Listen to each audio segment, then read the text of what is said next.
খ্রিস্টীয় নতুন বছরকে বরণ করতে প্রস্তুত ইতালিও। দিনটি উদযাপনে রাজধানী রোমে সরকারিভাবে আতশবাজি ফোটানো ছাড়াও কনসার্টের আয়োজন করা হবে এবারও। প্রবাসী বাংলাদেশিদের প্রত্যাশা, নতুন বছর তাদের আরও ভালো যাবে। ইতালি থেকে হাসান মাহমুদের রিপোর্ট।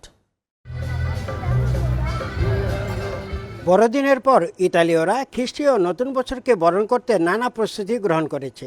সরকারিভাবে বিভিন্ন স্থাপনায় আলোকসজ্জা ছাড়াও মঙ্গলবার মধ্যরাতে ঐতিহাসিক কোলোসিয়ামে আতশবাজি ফুটানোর মধ্য দিয়ে নতুন বছরকে স্বাগত জানাবে।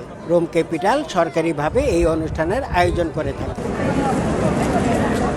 এবারও রোমের প্রাণকেন্দ্র ফোরি ইম্পেরিয়াল চত্বরে বিশাল কনসার্টের আয়োজন করা হয়েছে।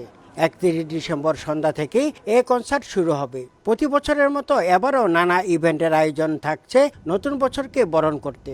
ইতালীয়দের চাওয়া 2025 সাল হবে যুদ্ধ বিগ্রহ মুক্ত শান্তির বিশ্ব। প্রবাসী বাংলাদেশিদেরও প্রত্যাশা তেমনটি। নতুন বছরে আমার প্রত্যাশা বিশ্বব্যাপী চলমান যুদ্ধ বন্ধ হোক, আর এ কারণে দায়িত্বশীলদের হৃদয় দিয়ে কাজ করতে হবে। নতুন বছরে সকলকে আমি শুভেচ্ছা জানাচ্ছি।